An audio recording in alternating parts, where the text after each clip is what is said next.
Hi, this is Remembering the Past, the show where we talk about people who've died recently who've had a profound effect on our history, our society, or our culture. And by way of introduction of our feature and only subject tonight, there's this. Doris, you're a remarkable woman. You put your heart and soul into everything you do, whether it's singing or acting, or your incredible devotion to the well-being of animals. You were the girl every man wanted to marry, and the woman every girl wished she could be. Well, that was Clint Eastwood, and the Doris he was talking about was Doris Marianne Kappelhoff, who died recently at the age of 97, but the world knew her better as Doris Day. And Doris Day was one of the great multi-talented performers of the 20th century. She's a legend. And in terms of female performers, I'd have to rank her, well, above Debbie Reynolds, possibly with Ginger Rogers, and maybe slightly below Judy Garland. She could sing almost as well as Judy. She could act almost as well as Judy, and she actually started out as a dancer, but when she was a teenager, she was involved in an accident when a train hit her car, and that ended her dancing career, but she probably would have been a great dancer. But in terms of singing and then acting in movies, Doris Day was America's sweetheart, the #1 female box office attraction in the world in the late 50s and early 60s. What she had that Judy Garland didn't have was image. She was clean-cut and wholesome. Famous line about her by either Groucho Marx or Oscar Levant was, "I knew Doris Day before she was a virgin." And she tried to live up to that image too. The problem was, like Judy Garland, she had terrible taste in men, and we'll talk about that a little later on. When she made it out to Hollywood in the mid-40s, she started out as a singer with the big bands, first with Bob Crosby, then with Les Brown. I'm not going to play her opus magnum now, but I'm going to give you a taste of that ethereal voice, and throughout the show I'm going to be playing a couple of her best-known songs. Here she is with Lullaby at Broadway in the early 50s, which helped to make her a star in the movies. And that horn you hear there is being played by a guy named Harry James.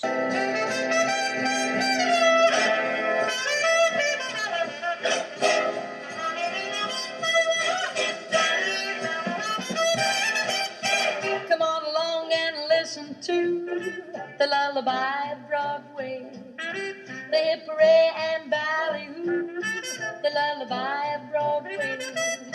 The rumble of the subway train, the rattle of a taxi. She had that smooth voice, she was gorgeous with blonde hair and blue eyes, and she could act, so she was a natural for the movies. And her movie career was up and down, some good, some bad. She was in a couple of B movies in the early 50s. In 1952, she was Ronald Reagan's wife in The Winning Team. It's a baseball pick where he's Grover Cleveland Alexander. Apparently, Doris and he had a thing going on off screen for a little while. That's before he met Nancy. It's interesting to consider. A year later, she was in the movie that made her a huge star. She calls it her favorite movie to work on. It's not a great movie, but it does have one of her iconic songs. The movie was Calamity Jane, and this is Secret Love. Once I had a secret love that lived within the heart of me. All too soon my secret love became impatient to be free. That became a million seller, and in fact, she learned about it on her first television appearance on What's My Line. This is 1954. You Doris Day? Yeah. I think one thing that probably threw you, panel, was the answer to the question, have you ever been on television? And Miss Doris said no, because this is literally her first TV appearance, and we're real pleased about it, too. I do remember then that you had climbed up on the top of your profession as a singer. Now you've gone out to Hollywood and knocked those pinnacles over. But I've got something here that makes it crystal clear you're still way up on top of the pinnacles on the singing department, because Columbia Records is presenting to Doris Day the 1 millionth recording of Secret Love. This is the gold record which now becomes your song.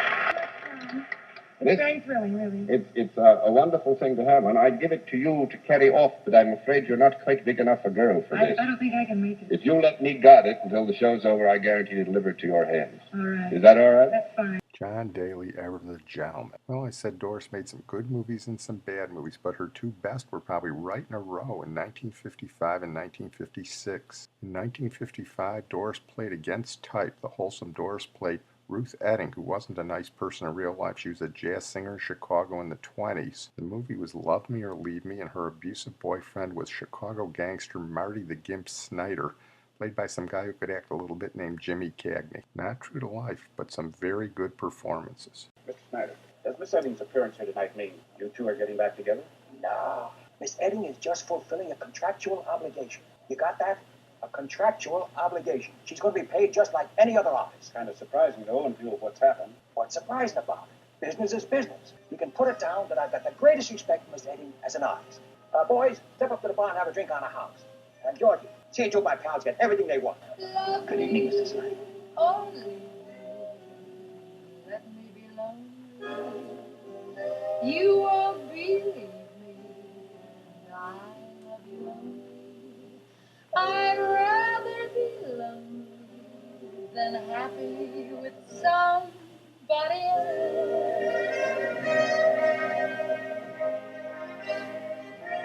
She's very good there, but my favorite, and I think her best, is her next movie in 1956. She did it for Alfred Hitchcock. She played with another guy who could act a little bit, James Stewart. It was the remake of The Man Who Knew Too Much. It's one of Hitchcock's best. If you haven't seen it, I recommend it. And her single best scene, and I think this is the best scene Doris Day was ever in, was when Jimmy Stewart has to sedate her to tell her that their son has been kidnapped. I don't know about you, but I'm exhausted. So I'll call Mrs. Drayton and tell her we're back. She can bring her back. Just hold that call a minute, Joe. Why? Because I asked you to. Yeah. Are we about to have our monthly fight? I hope not. Well, then stop acting like that. I merely said I was going to call Mrs. Drayton. Just a minute. Wait a minute. Just a minute. Just a minute. I want you to take these. They'll relax you. Relax me. I'm so relaxed I'm tired. I think maybe you need them. These are for you, Joe. Come on. Come on. I'm the doctor. Here.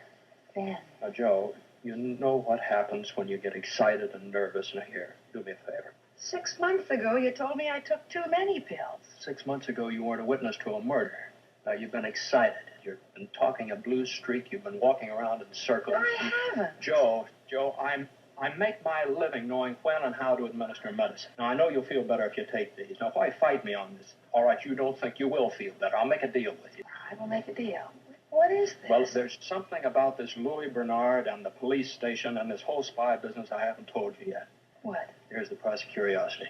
What is it? Come on. There's one way of finding out. All right, Dr. McKenna. I'm now relaxed and listening. And if this is your idea of a joke, it's not a very funny one. I think I'll lie down. Now listen to me. Joe, now listen to me very carefully. Now, that phone call at the police station, that wasn't the concierge at the hotel. That was a man with a foreign voice. And he told me if I mentioned one single word of what Louis Bernard told me on the marketplace, that something would happen to Hank. Why? They've taken him away. Mrs. Drayton brought him back to the hotel. Mrs. Drayton never got back to the hotel. Neither did Hank. But Mr. Drayton Listen, Joe. Where's Mr. Drayton checked out of the hotel 40 minutes ago. Now, come on, Joe. Now sit down. You gave me sense. Sit down. Why didn't you tell me? I wasn't sure until now. You did. Joe, please. Please. Let go of me. Lie down. Oh, man, let me find my feet. Oh, dear God. My boy. Joe, Please. Joe.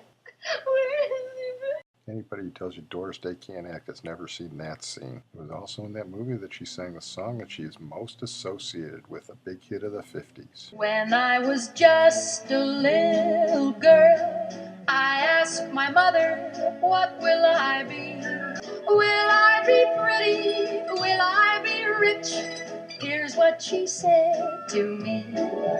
Que sera, sera.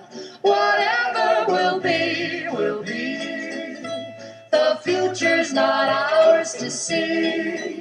Que sera, sera. After that, her career took two parallel paths. She kept on singing, but not exactly the same stuff, a little more schlocky stuff. Here's one of her last hits, but it's pretty well done.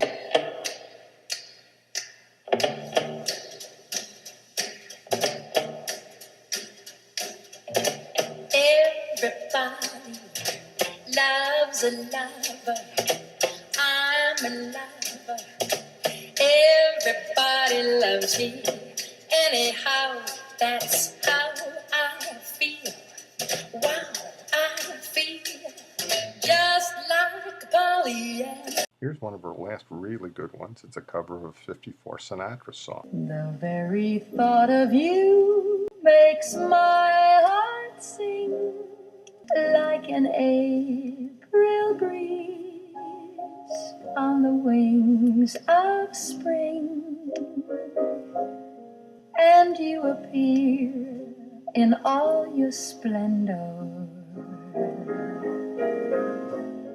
my one and only love. But by the late 50s, she was America's biggest box office female star because she was doing rom-coms, primarily with Rock Hudson, who was a good friend of hers in real life, and Tony Randall was usually in them too. Pillow Talk is probably the prototype. Pillow talk, wonder how it would be to have someone to pillow talk with me. This career girl had everything but love. This bachelor had nothing else but. They had absolutely nothing in common except a party line. Would you please get off this line? They believed passionately in the motto, hate thy neighbor. Look, I don't know what's bothering you, but don't take your bedroom problems out on me.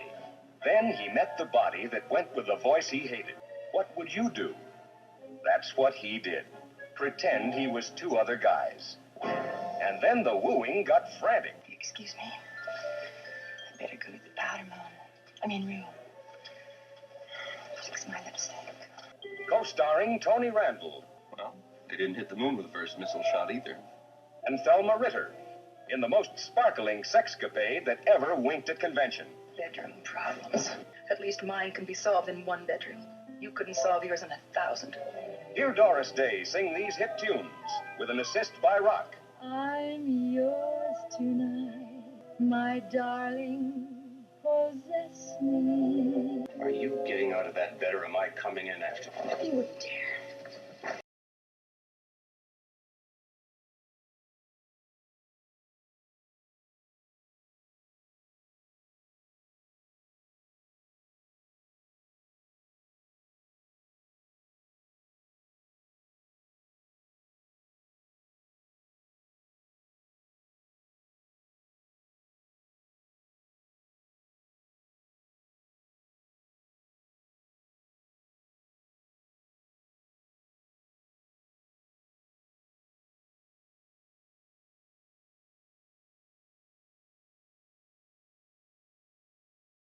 With men. One husband beat her, one husband was jealous of her, and one husband took all of her money and left her deeply in debt. Unknown to her, he signed a contract where she had to do a TV show, which was pretty much dreck, but at least it got her some money to help get her out of debt. Her only child was her son Terry Melcher, who was a big-time record producer, but he died relatively young, and you can't really blame her for taking the rest of her life riding on her bike looking for stray animals and helping animals of all sorts. She lived up to her image as a really, really nice person. Well, I'm going to close on that note. I want to thank my producer and IT genius, Sid Tepps. As I said, Doris Day was one of the great entertainers of our lifetime. I had a disagreement with one of my friends who's a musician who said that Doris Day's biggest record was Que Sera. Sera sold over 1 million copies. I said yes, but that was as a solo performer. There's no question that her biggest record was in 1945 when she was singing for the Les Brown Band, and she made a record that sold over 5 million copies and topped the charts for 2 months. It was the biggest record of 1945. We're going to close with it as our tribute to Doris Day because I can legitimately say this is one of the great performances of the 20th century. Here is Doris Day with the legendary classic, Sentimental Journey. As good a record and performance as was ever made. Only in her early 20s when she sang it. Gotta give her credit. The girl can sing.